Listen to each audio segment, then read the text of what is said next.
All right, welcome to the district breakdown. I'm here with Professor Diggs. I'm the Wizard. We are talking about all of Class 4A, Division One and Division Two.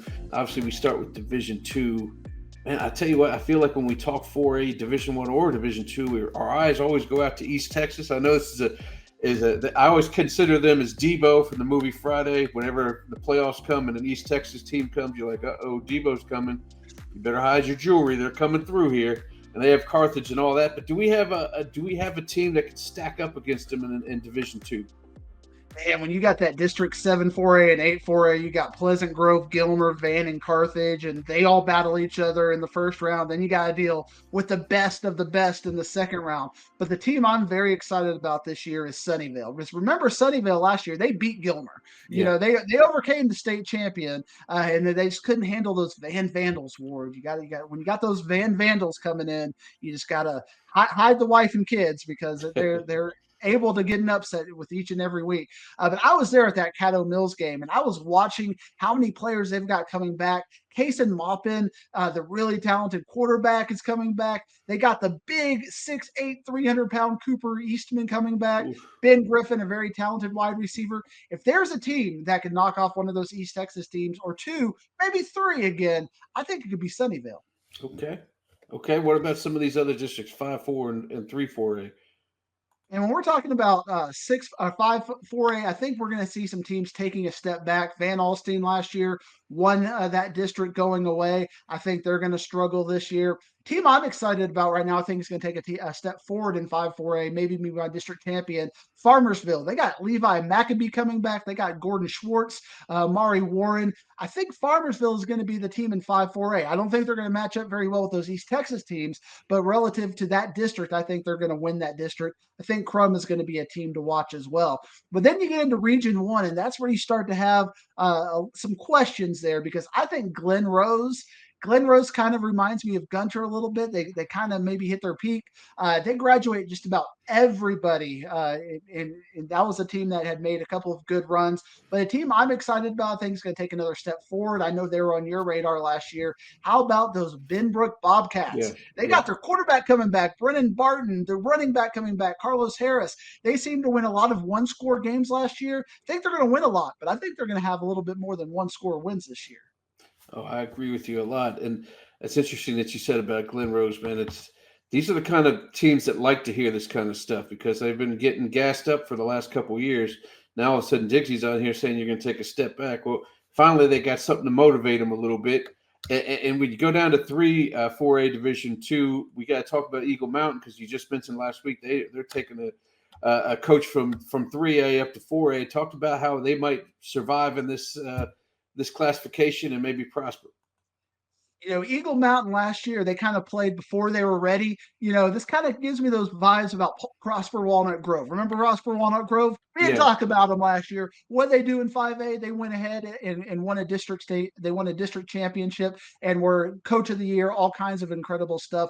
I kind of see that with Eagle Mountain. If I'm trying to find one team that I can might consider to be my Prosper Walnut Grove, because Eagle Mountain returns everybody. They got the really talented running back coming back and Terry Starks. Jeremy Mullins, he was the coach at Toller 2 years ago when they went to the state championship, got brought over to Eagle Mountain to build this program. I think in year two, you're going to see them take that next step. I think Brock, though, in this district is Yeah. going to stay elite. They got some question marks. They got to return. They got to figure out the quarterback situation.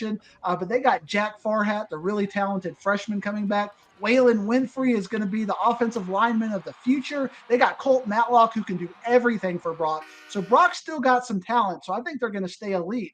But remember last year, Brock and Graham had those two incredible games. Yeah. Graham got him the first time, but Brock got him in overtime the second time.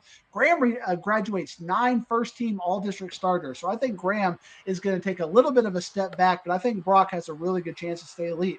But I'm not going to disrespect Graham like I might have just disrespected Glen Rose. I think Graham's still going to stay good, but I just don't know if they're going to be at that elite level like they were last year. And Brock is going to stay elite. How elite, though? That's what we're going to find out now when you give us your 1 through 5.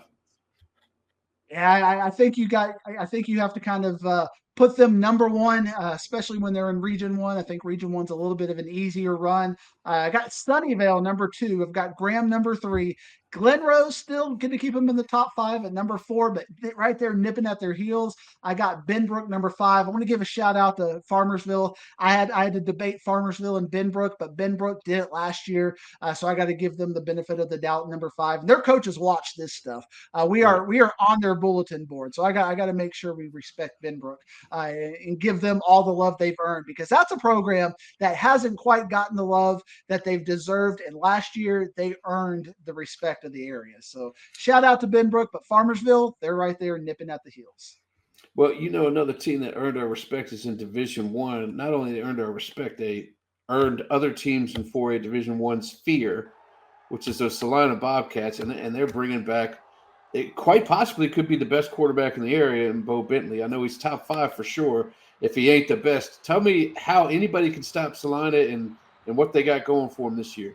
I think in 4A Division 1, let's just fast forward to West Canyon, West Plains, and Celina 2. That would be the state semifinal. I think that's kind of a built-in game, because both those teams returned just about everybody, and both those teams played one of the best games of the year last year. And I think kind of like Canadian and Gunter, we're going to have that Canyon, West Plains, and Celina round 2. But you talked about Bo Bentley. They got Logan Gutierrez coming back. They got really good defensive players like Cameron Lucas. They lost their offensive line, and that could be a bit of a problem, especially in 4A Division 1. But Celina, because you live out in that area, not quite out there, but you're up north a little bit.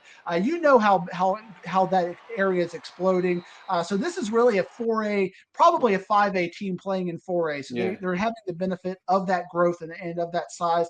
But Panther Creek, I think, is taking that next step forward as well. I feel like we're going to have a really fun rivalry with Panther Creek and Celina. We may even get 2 rounds of Panther Creek and Celina. They got Jalen Lott coming back. I mean, we've been talking about him for years. I feel like we got, maybe another year of Jalen Lott as well. And Graylin Fry, their quarterback, and Parker Ord, they are back, Ward, and I think Panther Creek is going to be right there nipping at Celina. So if anybody can derail that state semifinal rematch with West Plains and Celina, it's going to be Panther Creek. Then in this district was fantastic last year. Remember, they swept District 8 4A in the first round. I think Aubrey is going to take a step back this year. They graduated almost 5,000 yards of offense. I looked at who they have coming back this year. I don't know who they got coming back this year. We got to figure that out. So Aubrey's got to figure out how that JV is going to replace all of that talent that has been replaced. But Sulphur Springs and Paris are right there as very talented teams.